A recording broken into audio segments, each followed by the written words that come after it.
Hi everyone, welcome back into the classroom. I'm here in Elizabethtown, Pennsylvania.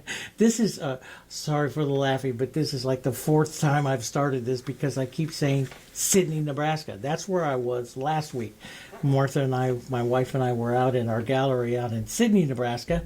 We made a quick trip out there and I did some filming for the channel here. Now I'm back in Elizabethtown, Pennsylvania. This is our home studio, my home classroom out here. Okay, I'm going to show you today.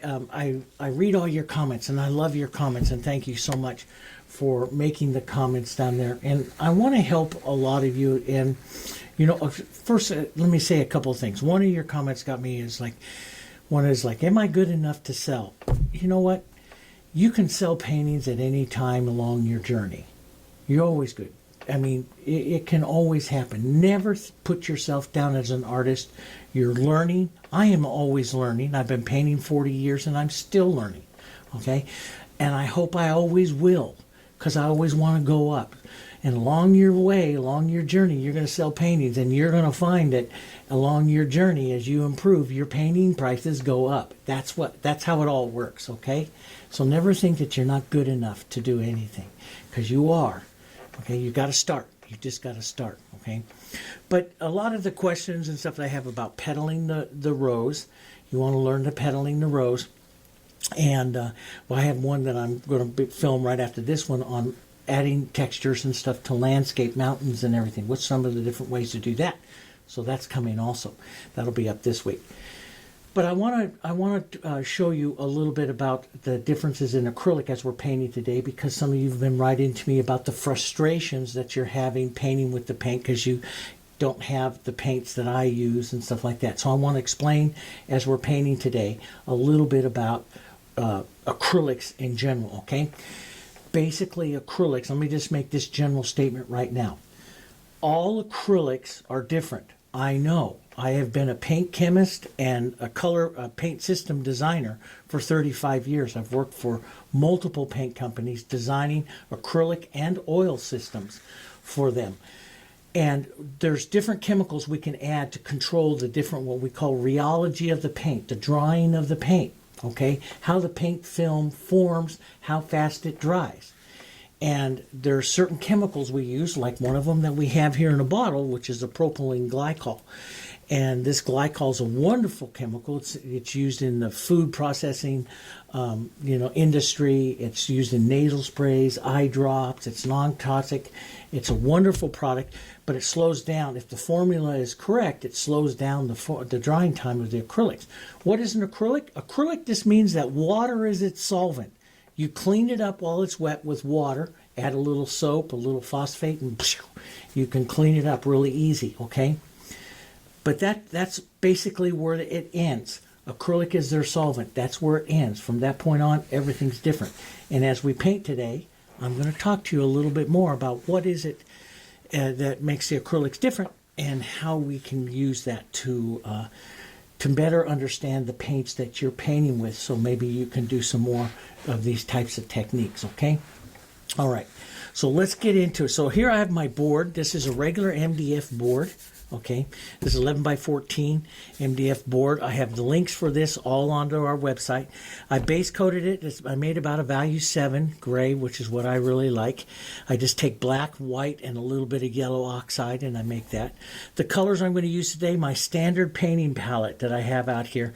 This is Hansa yellow, Darby light yellow, yellow oxide, naphtha red light, pine green, burnt sienna, phthalo blue, quinacridone violet, and red violet.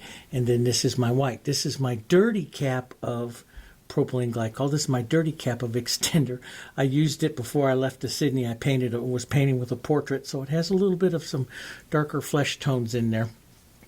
But it's still good. It's all good. You know, I had one student that would throw away the glycol or the extender as soon as it get dirty, and I was like, don't do that. That's not enough to change anything within the paint. It's just a waste. You can use dirty extender. It could be totally dirty and it won't affect anything. All right, so let's go in and we're gonna go paint this. We're gonna paint a rose and some maybe some blossoms or some cerans here, and I'm just going to talk to you along the way. And we're going to paint it Alla Prima. Okay, so what does Alla Prima mean? Well, Alla Prima, like I said, it means that it's wet and wet. Okay, and so you want to keep the acrylics wet. In an acrylic paint, the fastest drying thing that you have is water. Okay, so there's in all acrylic paints, there's going to be a certain amount of water into it. Okay, what makes these paints a little different is there's a high concentration of this also inside of this. Now, that's not in every single formula. I've made formulas with this, and I've made formulas without this. It depends on how long you want it to dry. When I designed this particular paint, I wanted it to dry around 20 minutes or so. Okay, so that works mostly with the techniques and stuff that I do. So about 20 minutes. And so we add a certain amount of this into the paint tube, into the paint formula to control and under normal conditions, control that drying time. Okay, now not every paint has this in it. Okay, that's the difference. It doesn't have it. Okay, so you have to check or you have to test. Okay, but if you put this out, if I put this out here and paint with it, so if I'm painting with this, that's going to dry at a certain time. If I reach over and if I add some water to it, okay, so you see so many times I add water to it. A lot of us think, okay, in a lot of techniques, they will say add some water to it, increase the drying time. No, this will dry faster than this because water dries faster than this. So what I've just done is I've taken an acrylic that dries at about 20 minutes and I've speeded up the drying time because I've added something that dries faster than it does in 20 minutes, okay? So that's the big difference. Now, with other brands of acrylics, you can add water and you can extend the drying time. It depends on what type of acrylic that you're using. Does that make sense? So when I paint Alla Prima, I get rid of water. I don't even clean my brush. I'm going to clean this out and then I'm going to put that water over there and I'm not going to use it. I'm going to be using just the glycol here or just the extender, and I'll be using also in the Alla Prima, I've been introducing you here to the Open Medium by Matisse Derivan, and it works very, very well with the Heritage, and Derivan manufactures my formula of this paint. This is a paint formula that I created. Derivan manufactures it for us, and they're a wonderful company down in Australia. And so we, I use them to make the paint. And of course, this was easy for us to check. This will work. This is their new open medium that I have been showing you in the Alla Prima, playlist. Okay. So if you want to paint along with me, if you're watching this video for the first time, go over to the channel and you can start watching some videos along the Alla Prima. Alla Prima means we're going to paint wet and wet. So if you want to work your acrylics where you can work more wet and wet painting, you want to watch the Alla Prima paint list. That's where I'm going to show you over the course of this whole year all different kinds of ways to do things, landscapes, portraits, all kinds of stuff with your acrylics, wet into wet, okay? So this is Derivan's open medium. And the other thing I have is this. Now, what's the real big difference is this is really thin, this is thicker and sticky. And so if you're painting pure acrylics, it might take a little bit of practice or a little bit of work for you to start to catch the feel of that when you start adding the open medium. But I was an oil painter for many years, and so to me it makes it feel just like an oil paint, and I can do my old oil paint type of techniques and stuff with it. Okay, let's go into this now. So my board, 11 by 14, my light gray down to about value 7. I base coat it with just that color. I don't add any gessos or any of that kind of stuff. I just use paint, and then I sand it lightly with 180 grit sandpaper. And now I'm going to paint some wet into wet. Okay. Now I have two things here to make my paint, to slow down my paint. One is very thin. The other is very thick, okay? And this is where I go back to many years of years ago of oil painting, where I always go thick over thin, what we used to call fat over lean. You go a thicker paint over a thinner paint. So I want to paint a wet background with you today, and I want it to stay wet for a little bit so we can use it to help adjust some of our shapes of our roses and stuff. But I don't want to put it on real thick. Now, why? Because if I put a background on here really thick and I make a stroke and I go to touch it, it'll just disappear because there's too much paint. So what we do is we make backgrounds. So I'm going to make a background color here. And let's take some white here, okay? And we'll whip it up really well with some extender. Get that extender mixed in. You want that to mix it in. If you don't mix it in really well, what happens is you get areas of fast drying, areas of slow drying. So you want to whip that up pretty good here. And then let's make some other kind of color. Let's make a slightly different gray. Let's take some red and some green here. So our gray will be a little bit different. Maybe a little bit of burnt sienna here and a little bit of blue. I like the grays that come from complements. So basically that's a toned orange and a blue and stuff. So you get different types of, different types of grays. I like different types of grays here. So I'm going to take this and we're just going to thin this out, put a thin coat of this on. Now, so why thin? Because as I paint a rose, I don't want to have a thick coat of anything I want to try to paint on because it's just too difficult. The background will just eat up everything you try to do.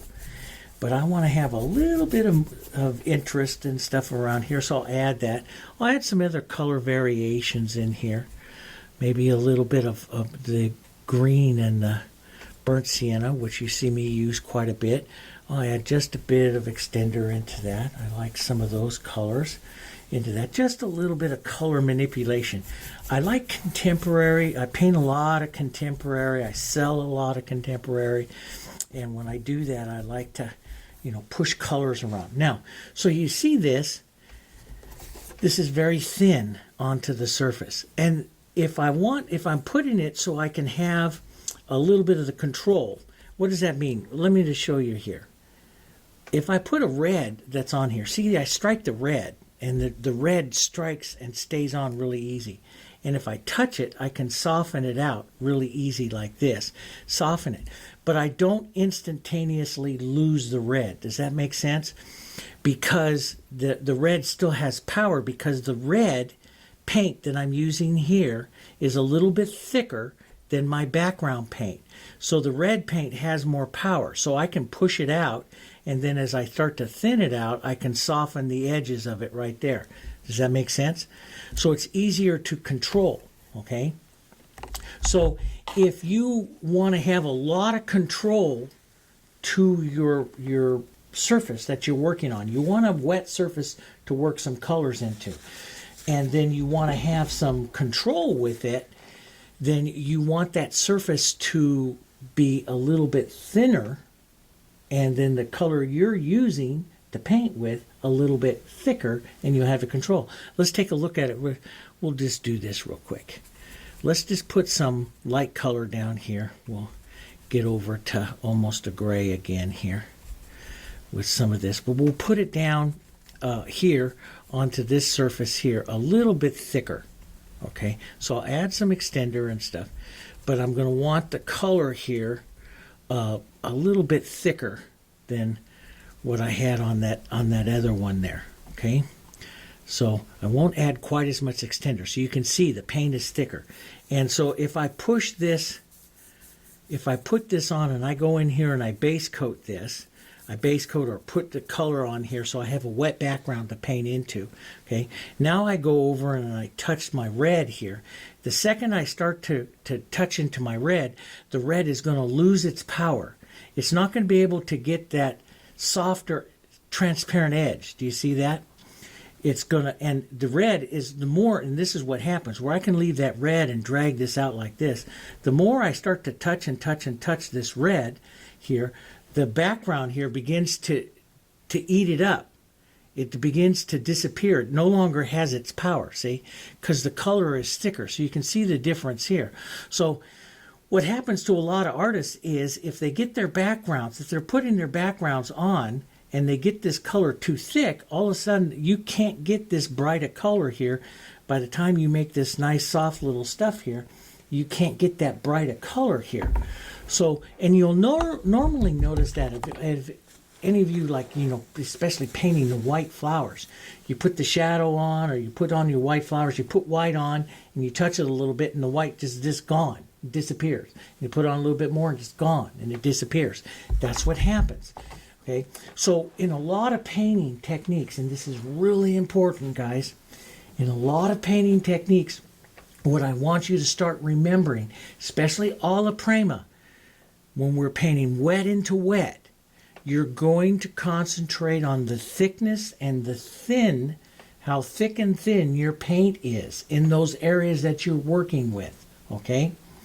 And so I generally will have the color, if I'm putting on a color, the color I'm putting on, I usually have it thicker. So if I'm going to paint a red rose, my reds will be thicker. If I'm going to paint the red rose into a soft background, my background will be thinner. So I can use it, but it won't have as much power. Does that make sense? As the red. So I can control the red going into it. If I keep them in the same consistency, then what happens is that they will eat each other up because they both have the same power. Does that make sense? And that came to me, so you can see this stays wet. This is nice and wet. It's going to stay wet for quite a long time. I'm going to have to get rid of some of that, this light color over here. We'll just pull through that, and get rid of that. Put some, and it's harder to get rid of it with the thinner color, but you can do that. So we'll push some of that through. Let's just push in a little bit more here of some other color. Thin that just a bit. Just a little bit more contrast today, Dave. Okay, so, and you can see that, but you get by having the thin background, and see if I come in here with a slightly thicker paint, I get a beautiful, contrast to it, and I get more movement of it going out. That is because of the thickness and thinness of the paint. So I just want you to remember that, especially with acrylics here, you can control a lot of looks with the thickness thin. When I was an oil painter, I always started out thin, and slowly, I start out thin and then slowly start adding more and more and more color into it. And as I add more and more color, I get the paints themselves, the consistency of them thicker and thicker and thicker. Does that make sense? Easier to control. Okay, so I have a little bit of color on here. Now, sometimes you'll see me in techniques that say, okay, if I'm going to come in here and paint a rose here, you'll see me wipe back. And I'll do that if I feel, and if I ever feel that I've got too much paint on the surface, I'll wipe back. But you can see there's not a whole lot of paint on there, so I don't do that. But on some of the videos that you'll see in the playlist, especially in the 30-day roses, you'll see me come in with a paper towel and wipe back like this.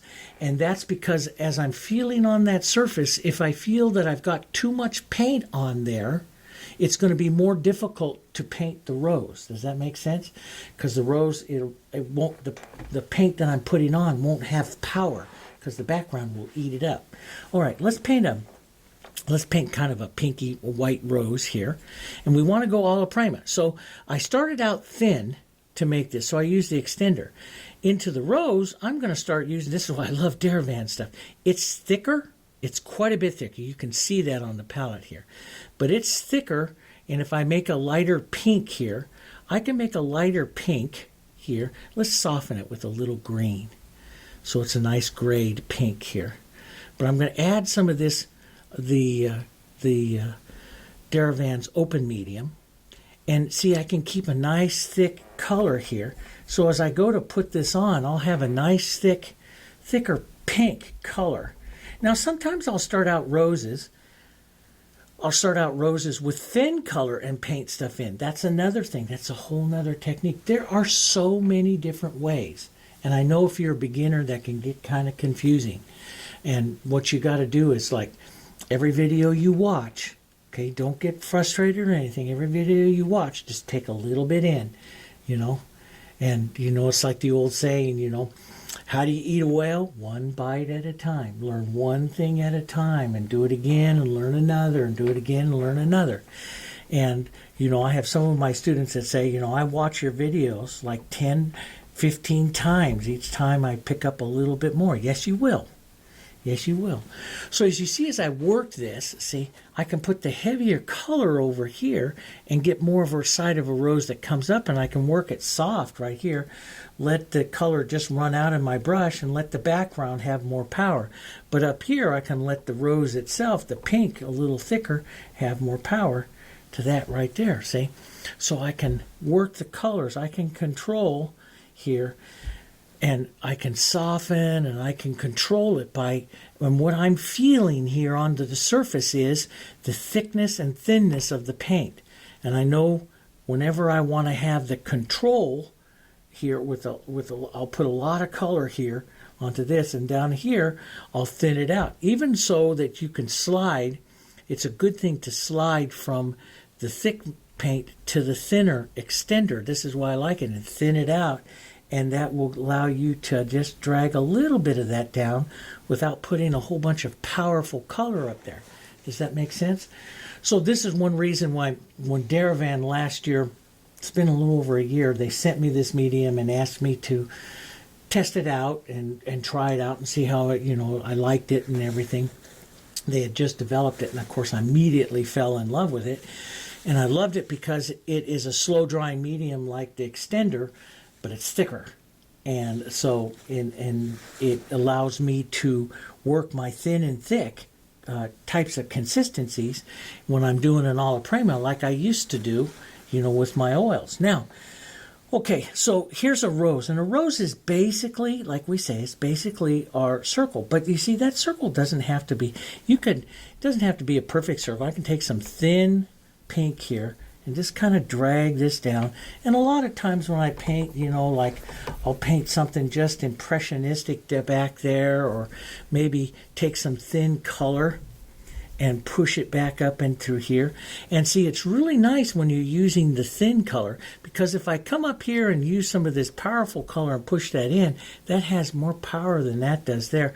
And it'll take me a while to soften that out. So sliding down and thinning that out with the slow drying extender, take just a bit of that off, and pushing that like that will allow me to give like an impression of another rose or something sitting back there, and very soft and very easy. And all of that, whether it's easy or whether it's hard, is depending upon the thickness of the paint that you're using.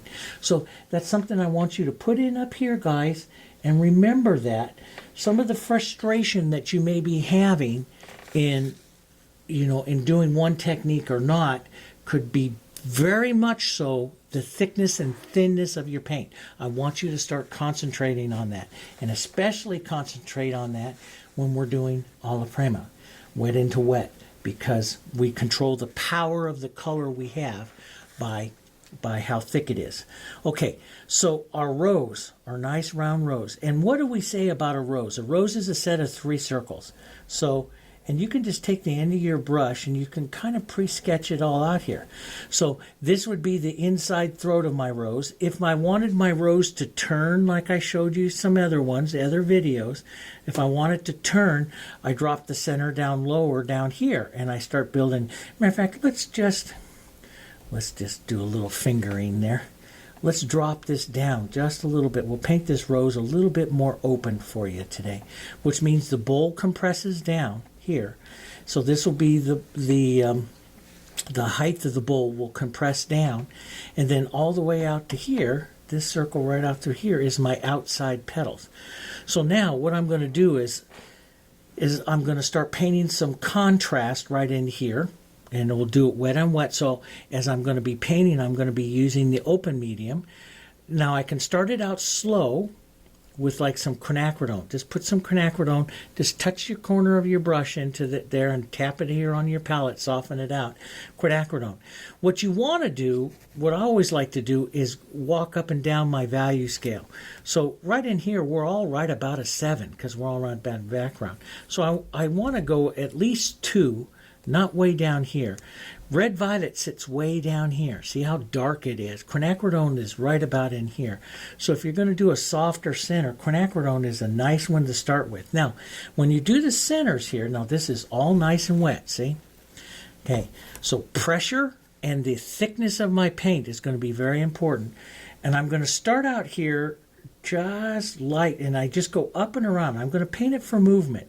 Up and around like this for movement, okay? Now, this is where I want the contrast of the rose. From that point on, I want this to soften out because I don't want to come out here and put a darker thing out there because I've just flattened my rose, right? And so I don't want to do that here. So what I want to do is soften this out. Now, how do you soften it out? You use less paint. You can drop this way, and you can pick up a little bit of this pink. That softens it out, see? Softens it out, makes it the next one softer. You can also go to a thick and thin. You can also take this off to the side, add a little bit of extender here, just a bit of extender off to this side, thin it out into your brush so that quinacridone no longer has power. Does that make sense? And that thins it out as well. Which one's correct? Both. You can do both. You can do either one. Some people will have a favorite way to do it. All of that's going to become a signature of what your style is going to be. Okay? My job is to show you all the different ways. That's what I like to do. I've decided I'm a teacher, and I like to show all different kinds of ways. You know, I have my favorite ways, which is I go down to tones. I'm a tone painter, so I like to go down into a tone, and I like to apply that other tone. But there are some very fun ways. Now, let's pick up some more. Let's come down here, recharge this area with more paint so we can push that shadow here right into the bowl area here onto this rose. So I'll push that. Now, I'm getting dangerous here because I'm going to try to soften this out, and that's just going to destroy that whole softness that I have there on that side of the rose. Here it won't be so bad. You can see it gets out quite a ways because there's a lot of that other thicker pink on there. But here, that's dangerous, okay, because it's not going to stop. If I keep doing this, it's not going to stop because there's so much paint and it's thick. It's thick.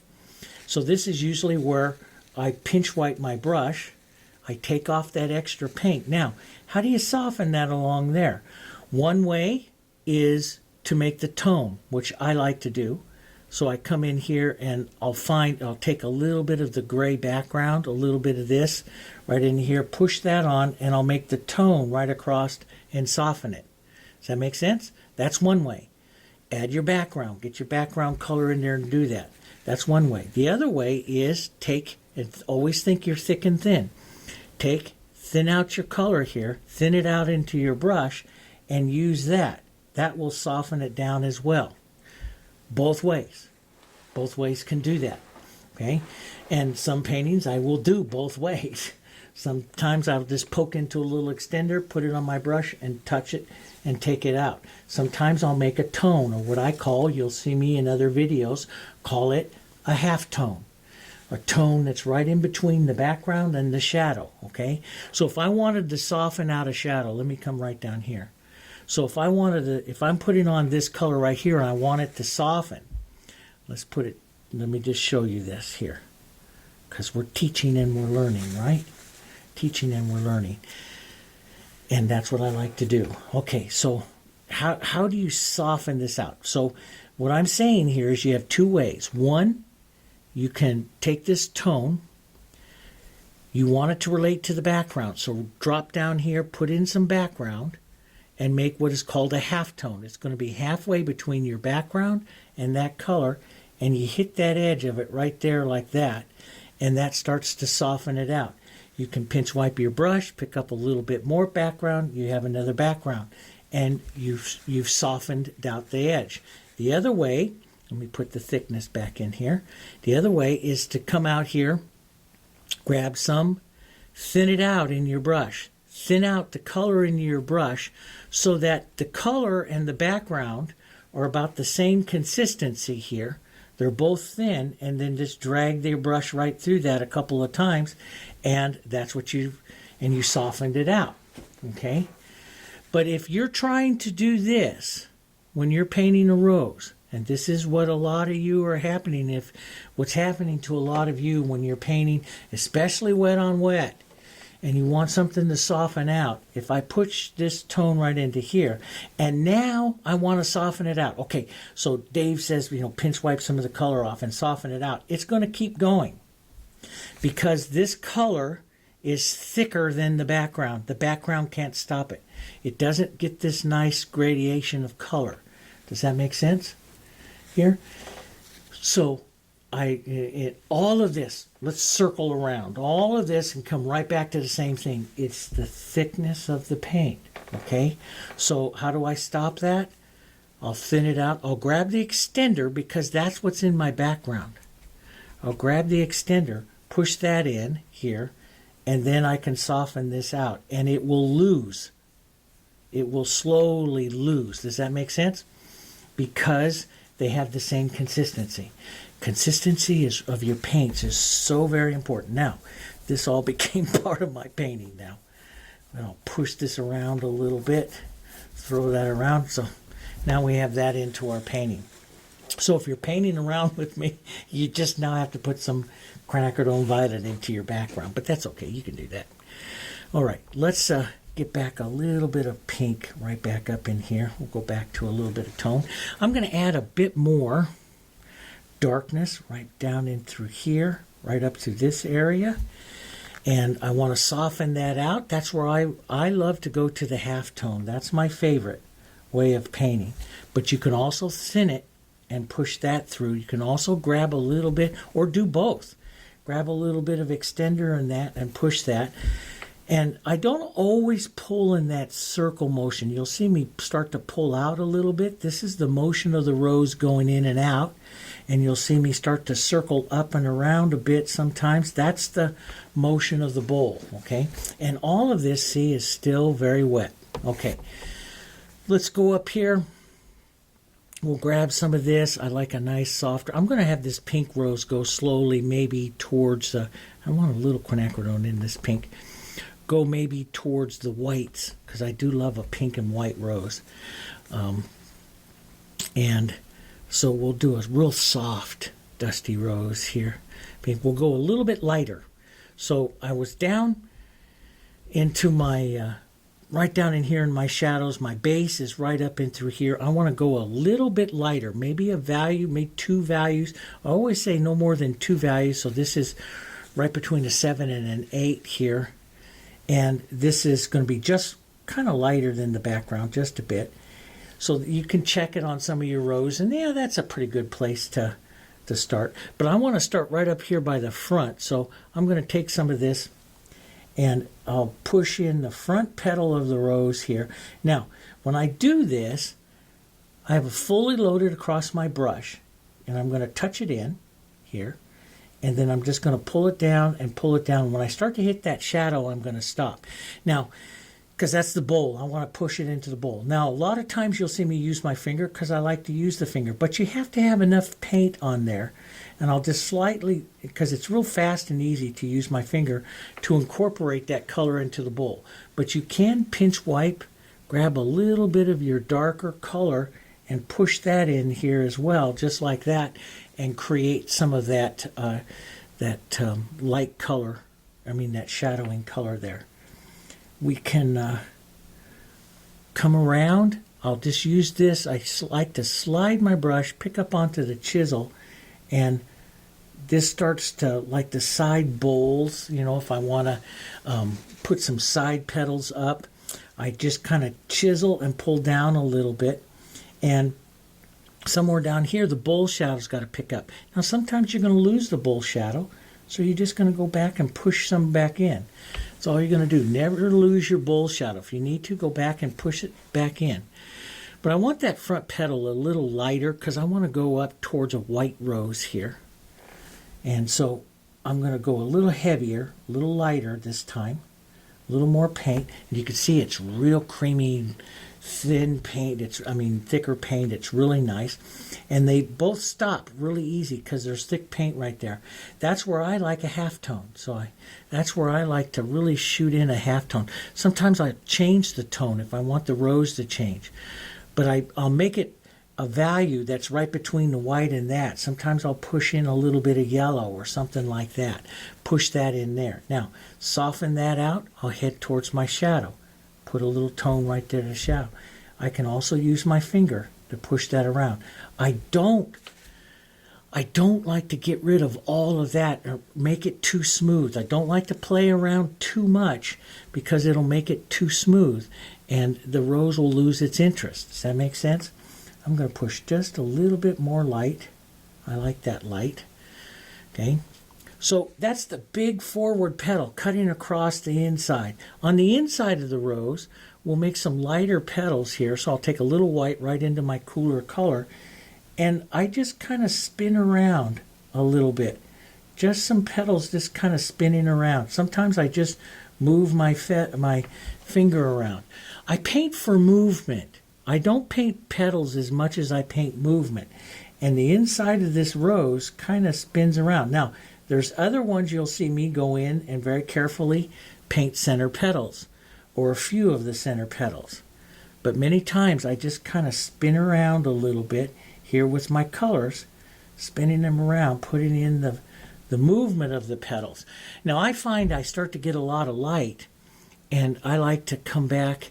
And you've heard me say this before, I do a lot of correcting of something with dark rather than light because the dark takes away the light so easy. So I just kind of spin around there a little bit. Okay? They're smaller. The smallest petals of the rose are in the center. The smallest petals, the medium-sized petals, the larger petals are out here. So I'm just going to spin just a bit. And I can come back and revisit this. This gives me an idea. Let's take a bit more white. Okay, I'm going to drop it right here. Let's just push it right here onto the edge to do that petal edging technique. And that allows me to just kind of lean right on that edge and draw that petal right in there like that. Okay, put that edge. Maybe I want to put one more little petal right out here like that. Okay, there's all kinds of ways. Let's go even more light, maybe even a touch of yellow into this as we head out to our reaching petals where we're going to want this rose to go from pink to white like a good heritage rose. I love the heritage rose. Let's do a larger petal right out here. Pull in and just kind of pull in as you're heading to the bowl, lift off right where you're going to get to the bowl. Now these are larger petals, so at least 3 brush strokes wide. So I'm using a number 10 here, so I'm at least 3 brush strokes wide. Now I've got to incorporate that. So I'm going to push to incorporate that. Push the movement in and out, because that's the bowl move. The reaching petal movement is in and out. The bowl movement is up and down and around like this. The reaching petal is in and out like this. How big do you make the petals? Boy, you know, you're going to change those on all your roses. All your roses will be a little different. But the light's going to be coming up here, so I want this rose a little bit lighter and heavier up here.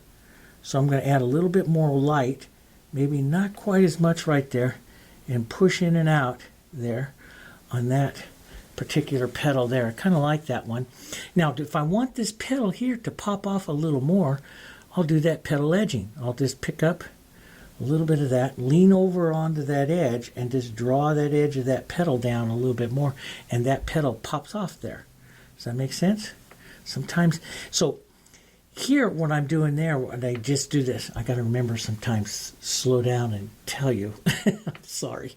I love to paint fast. I'm a painter. If I slow down too much, I make everything stiff, because it's that quick movement and mistakes that I make when I'm moving fast that adds the casual nature to it. But if I want the light, let me just say, if I want the light to come down, if I feel there's too much shadow, I pull down from the light down, see? And that pulls the light in. If I feel I want the shadow to come out a little bit more, now what you have to remember, guys, is you may want to have another petal right in here. And if you want to have another petal right in here, you can't have that petal come up against white because you won't be able to see it. So a lot of times I'll pull shadow out. See, I'll take shadow out so that I am preparing that area for the next petal. Does that make sense? So whether you pull in or pull out depends on the rose, how much color you have, and what's showing up on yours, and what do you want to do with that next petal here. So we'll pop that one in there. Sometimes I'll put just little edges of them back here, little, because this rose is turned a bit, so you might have just a few little visualizations of some light petals back here into the back, but because it's turned this way, you won't see too many of them. Okay, but we can put a few ideas back here, a few little chisels, little edges. Sometimes I like some textures, but I paint. A lot of times, guys, I just paint for movement, the circular movement here, and I let what happens happen, and they'll start to appear like petals, So let's pick up a little more white. Let's feed it a little bit of our open medium. We're going to come right back up here towards our 9, not the pure white yet. Here toward 9, maybe a bit of yellow. I like the warm yellow oxide into that. Maybe a bit of that, get some of that open medium into that there. Let's just warm a petal, nice warmer petal. I need a little more paint right onto here. Okay, so now see that shadow lets that show up. Now we need to push in and out and prepare for another petal to come in there. Okay, if you want that edge to show up, remember we did that petal edging technique. You can come in and just draw a little edge of that petal right there. Draw that front edge. Sometimes I'll draw that front edge and then I'll pull a few strokes out like this, because eventually what you're going to want your rose to do. So you're pulling in like this at this angle. Does that make sense? And let me grab a little stem color and put this in. I should have done it a little earlier. So we'll push in a stem here, okay? I like to push in stems. I like those kinds of movements. So this is where the stem goes. See, right down at the stem, right down in this area, underneath the rose, if we were to look through the rose, is the calyx. And, the rose has all kinds of little sepals and stuff like that. Well, we cover those usually up with the petals. But that's the calyx. Everything in the rose comes down to the calyx. So at some point in time, I'm going to rinse my brush here for a second, get that green out. And I know I said just don't do it, but I'm going to show you. If you do something like that and you get that out, before you go back to paint, you need to push your brush into extender and push that into the brush so that you get rid of that water that's out of there, dilute the water down. So you don't want this rose drying. See, this rose is not drying. Everything is still wet, okay? All right, so what I do by pulling out here is I'm envisioning these petals attaching to that calyx. So at some point in time, you're going to be going at this angle, then this angle, because it's going into the calyx, this angle, then they're going to be coming out like this, going in and out. Everything has got to head to that calyx, see? So, you want to adjust it. Now I can come back in here, push on a little more light. Sometimes I'll do that. If I get too much and I lose the shadow, I'll just put a little shadow in, poke up right to the edge, and just lift, touch it, and lift off, and you get that nice movement to a little petal there, like that, okay? So it's just building it, okay? It's just building it. It's no different than a portrait or anything else, putting on the nose, the eyes, and ears. You're building it. Now, how many petals do I have to put on there? I put wherever I think I have room. So, I have room for 1 or 2 more right in here. Now, maybe I need to prepare this area, so I'll push my shadow a little further out. Does that make sense? So I'll push my shadow out, and that'll prepare that area there. So I can push one there and maybe 1 bowl petal here. So I'll push one there, right across like that, maybe right at that angle right there, I'll push one in. Now I don't like that angle too much because it's pulling away from the calyx, so I'll put a little more white into it and just pull out just a bit. But I like to do that kind of swooping stroke to set the motion of what that petal should kind of look like there. Now, so I pull that petal out, and it's too harsh right along here. Now, how do you soften it? Well, you can thin that light out, like I showed you, thin it, and run it right up against it and take it out.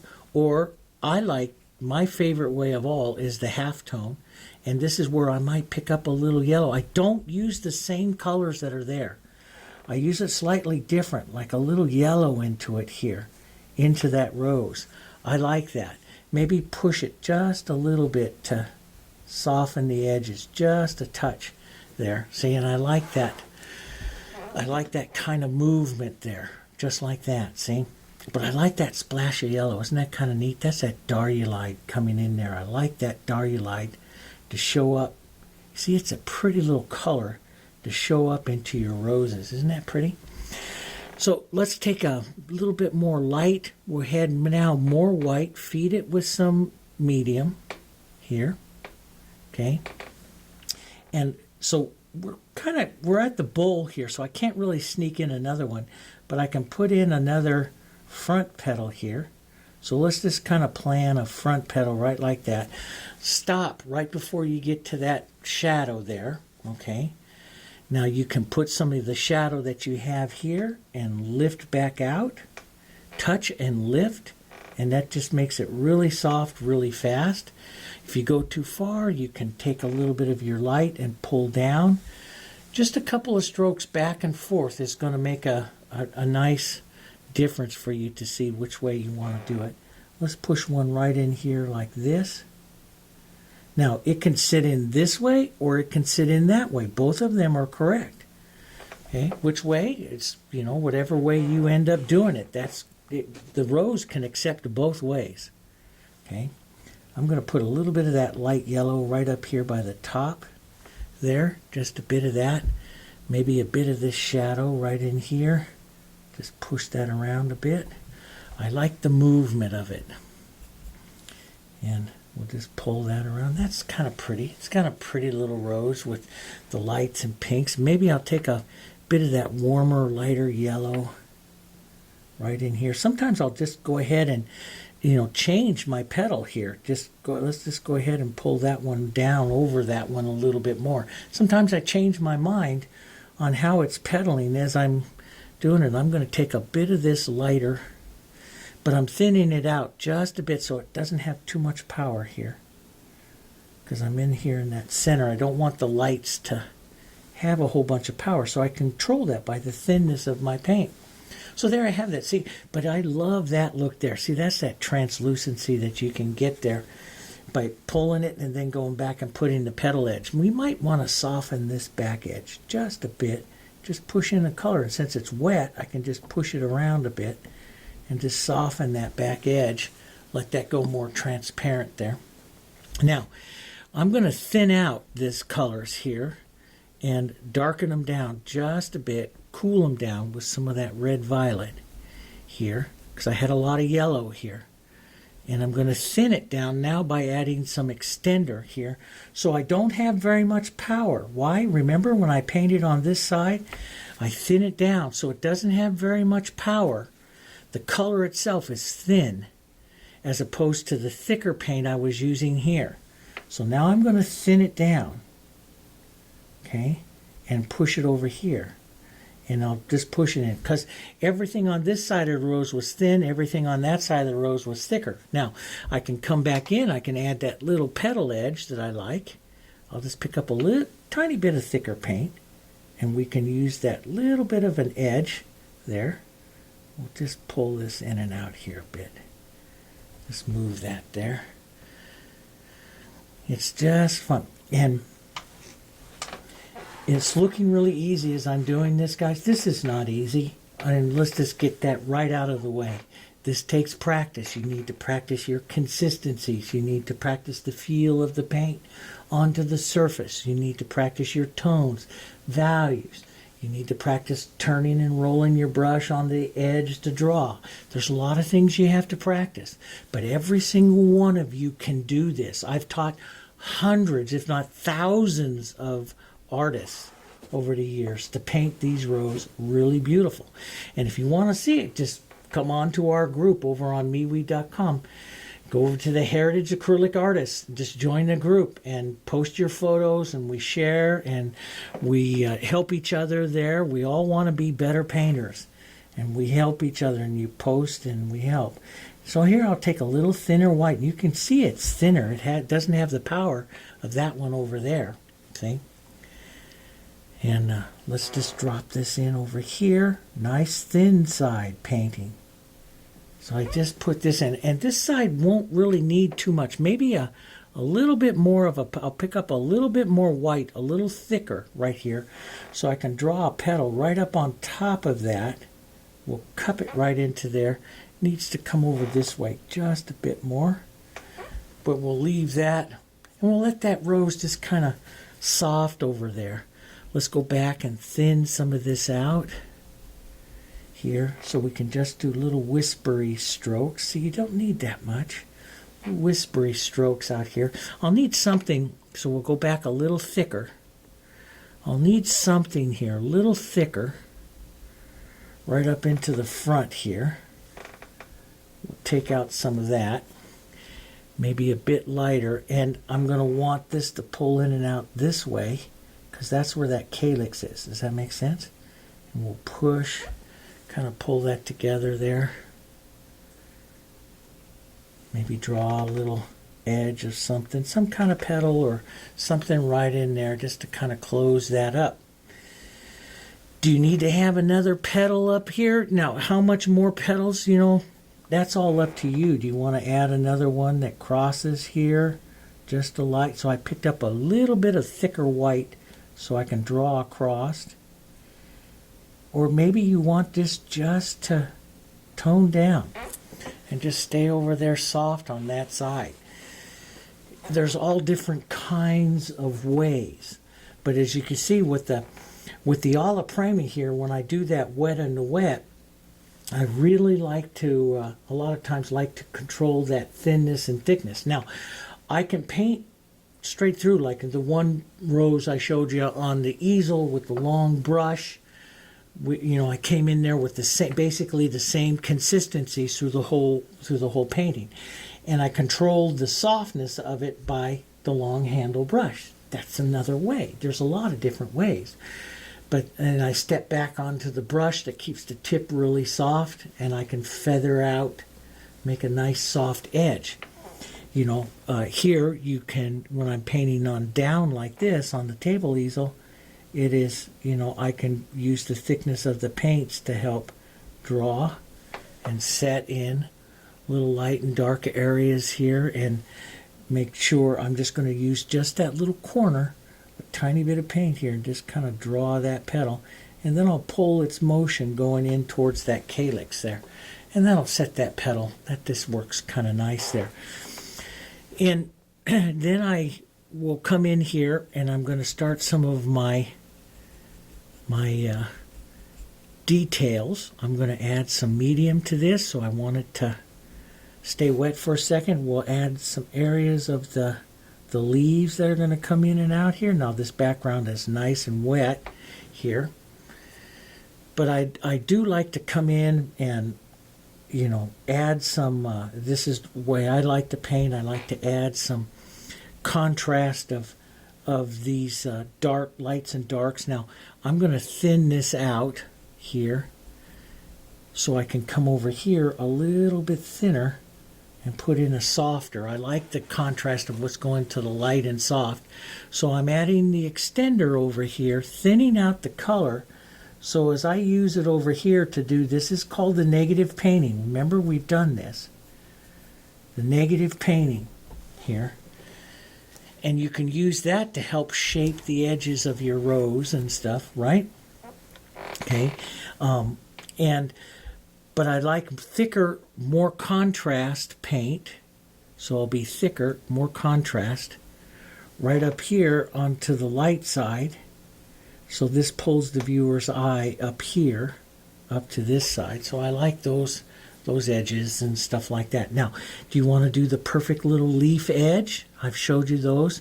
You know, if you want to do a nice little leaf and stuff with it, you know, I've showed you where you do the little oval shape here like that. You let it sit for a second and then you wipe back and you can get, well, don't wipe that hard, Dave.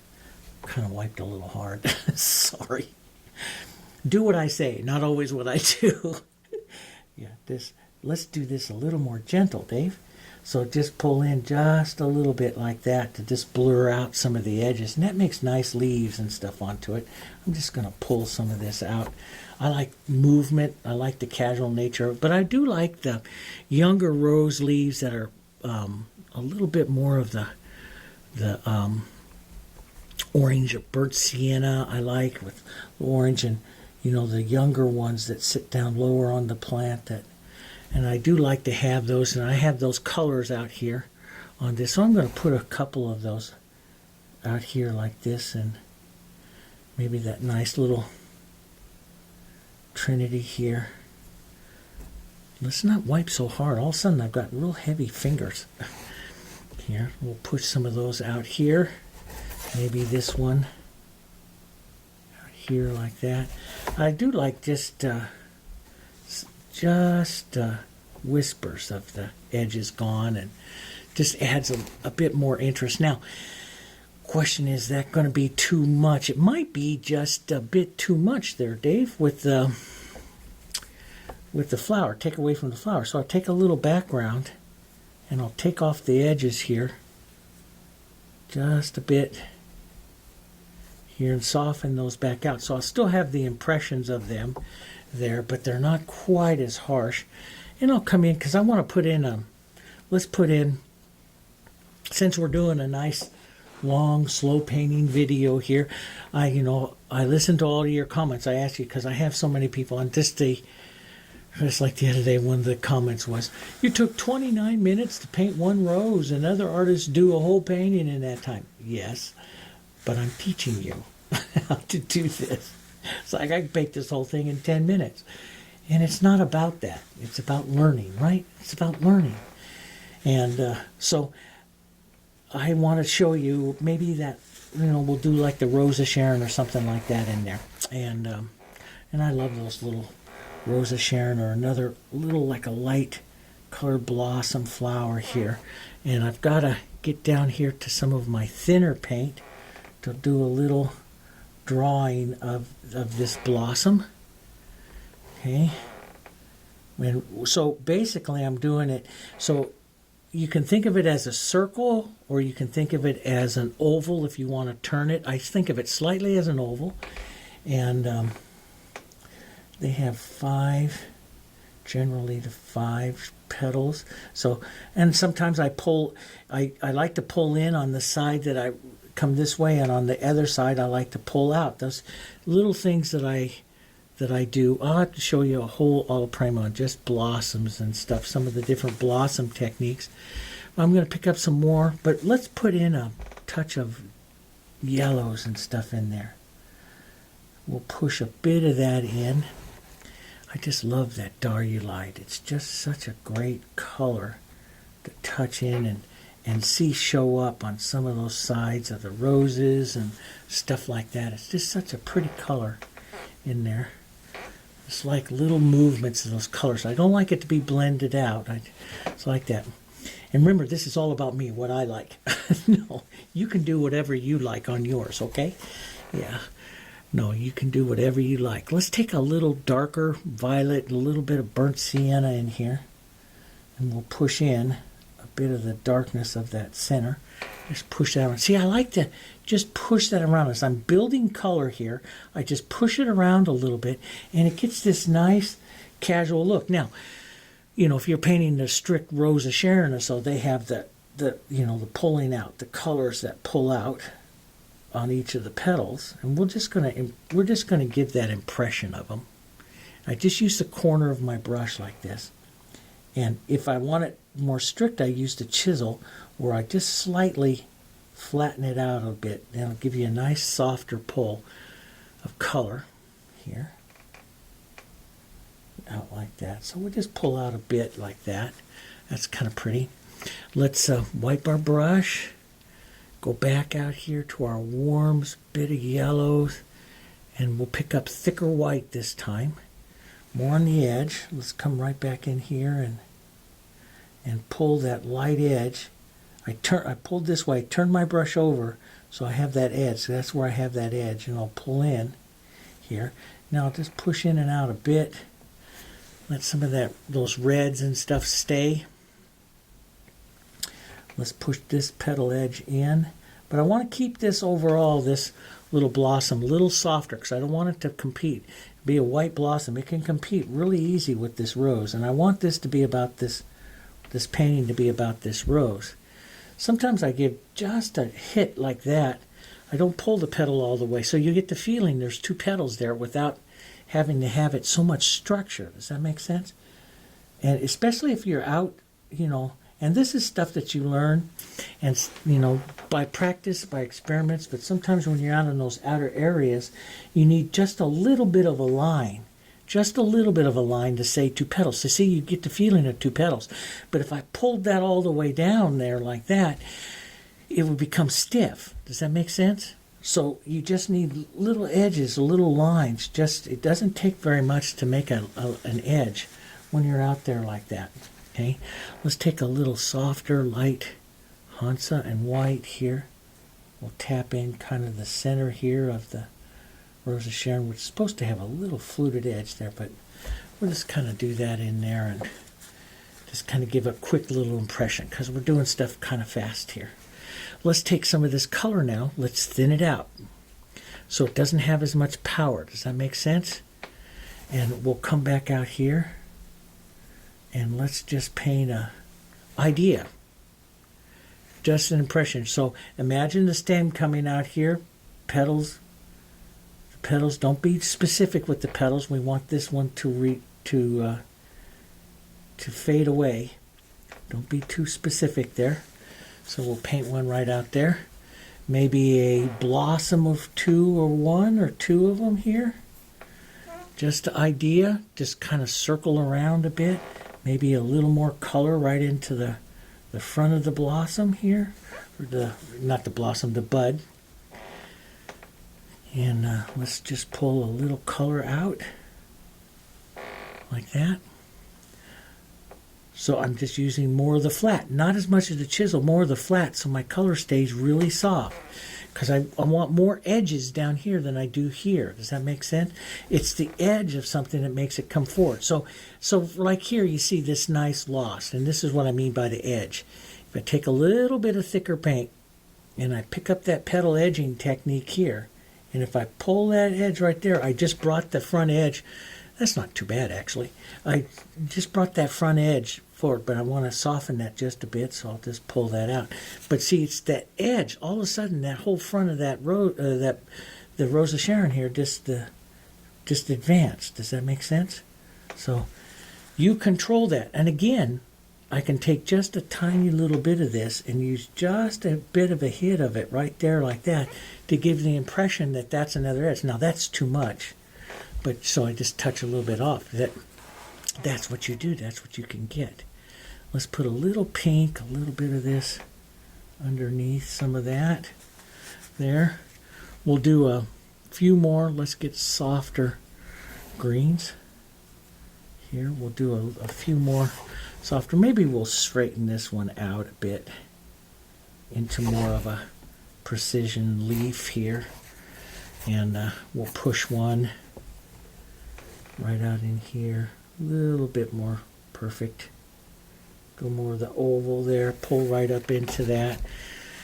You can put a shadow up in there, and you can get that cooler shadow with a touch of that red violet. Haven't used really that red violet at all, that nice heavy because it's really cool and a lot of contrast. And second I put that in there, this really develops the area that you're going to see into that painting right there, that cool. I do like that tap back, that in the background there, that quinacridone kind of showing up. That's kind of nice.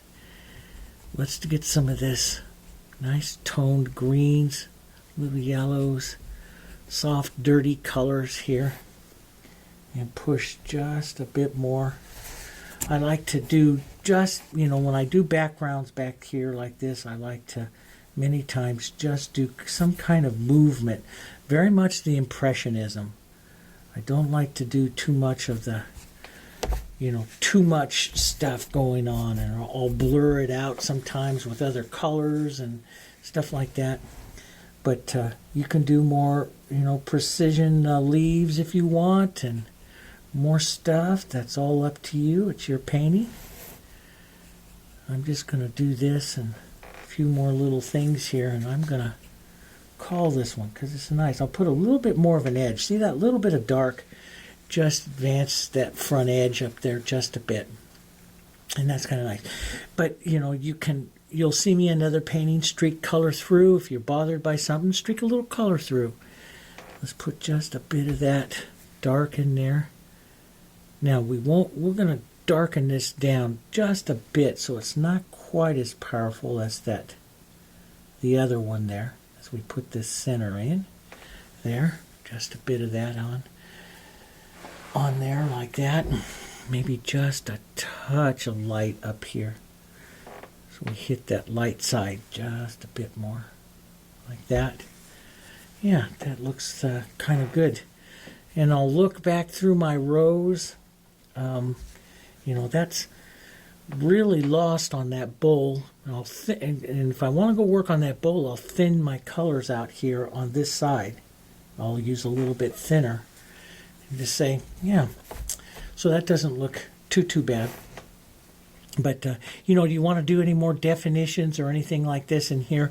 This is your main area. If you pick up, you can go back and redefine some of that petal edge.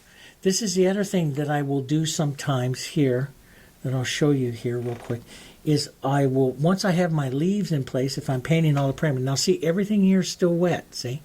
If I'm painting Alla Prima, I will take my rose petal out just a little bit further so it hits into those greens, and push those greens into the rose there just a bit, back in and out, and push the edges like that, see? And then I come back with that petal edge like that, just a tiny little bit, nice thick paint, and I draw that edge back up on there like that. And that's how you get that nice translucent feel that a lot of people like to the roses. And I learned that, and I started playing. Let me do one right over here real quick. So I'll push that green in and out there. The petal's out far enough, so I'm just going to push some green into it. And I stuck my big finger into that, a lot of it, so I'm going to take just a touch of that out. But I'll push it just a bit here so that the green goes into the rose. Then I'll take just an edge of the light to push the edge of the petal back on, and that's where you get that nice translucency to your rose. That's how you do it. And it's all technique, guys. That's all it is. And it's techniques, it's consistencies. You put all of them together into a painting like this, and it can get frustrating. I know. I hear the frustration in some of you, and then I also hear the doubt. Never let doubt get up in here. I hear the doubt. Some of you write in there, I can never do something like that. Of course you can. Of course you can. But it's like learning to drive a car. It's like when I took my first flying lessons. It's like, oh, geez Louise. It's all part of learning, right? You have to learn what the controls do. You have to learn what the brush does. You have to learn the consistencies of the paint. You have to watch 1,000 videos on it, each time taking a little bite, putting it up here, and it gets a little better. But this particular thing with the petals, you see, and this is why I always like to study. And I always tell all my students, study all kinds of genres, like go paint the ocean, because how you paint the ocean is going to teach you a different way of movement of your brush, the movement of the water, the movement of the ocean, the movement of a mountain, the push-pull that we did on the pears and all that. You could paint this with a lot of that push-pull that we did on those pears. It's fantastic stuff, fantastic techniques. But I learned this, which started, really making that translucency there, from studying a portrait artist. And he mentioned John Singer Sargent. And Sargent, you hear me mention him all the time. I studied everything on there. He said, you don't paint the transparency of a petal with transparent paint. That's just a trickery. And I was like, but that's how I did it for years. No, he says, it's a mixture of the two tones. All you have to do is take, and he was talking about making a sheer veil going over the arm of this lady portrait that he was. And he took the flesh tone, and he took the veil tone, and he pushed them together, and then he pushed them together, and boom. And it was like, yeah, of course. Your eye sees the veil, the eye sees the arm, it's mixing the two colors together. Your eye sees the leaf, your eye sees the rose, you're mixing the two colors together. Then you put the little edge back on so you can see it, and you have translucency on the whole thing and everything. So, all different kinds of ways. I wanted this rose to be a little more light up into the front, but I kind of like it as it is. There's this front run petal here. As I look through it, I could probably, pull this one out a little bit more, put a little more light onto it. And some of you are going, oh, you just ruined it there. No, that's okay. I am a professional. I know how to do this. No, I'm gonna put it on. And remember what I always say in a lot of my things is, I paint too much and then I take it out. That's one of the things that I like here. So I'll take it back out with some shadow here, push it back into place with its shadow here. And I can control that. I can control that on both sides here. I can control that on this side here. I never worry about it or anything like that. It's only a little bit of paint, and I can correct it. I can put that in anywhere I want, because I know how to do that. So, and you will too. And you take it one little technique at a time, one little bite at a time, and you'll get them. You'll understand it and fix that in there like that. Let's soften that edge back. I gave myself this time in Alla Prima the ability to use the finger. So some of you watching the series and painting along with me in the Alla Prima and stuff, and see that I do that. Oh, I kind of like that extra little bump there. So all kinds of ways. But that's a pretty rose. That's a pretty painting. It's a softer painting. It doesn't have a tremendous amount of contrast. I know about 100 collectors that would like to have that nice and soft, so I won't mess with it on that. But we'll do more, and we'll go paint water, and we'll do some more. But I wanted to answer some of the questions with today's videos. So summing it back up here, guys. Your acrylics that you're using, the formulas are all different. And this one, when I formulated this one, I put this inside this paint. So what I'm telling you is, if you're adding a bunch of water to it, thinking that you're extending its drying time, you're not. If you want to extend the drying time, get rid of water. That's the fast drying product, and get into the extender. Use the extender just like you would use the water. So as I'm painting anything here, and you can see even on my extender here and everything, my background is still all wet. Everywhere I put everything there, everything is wet.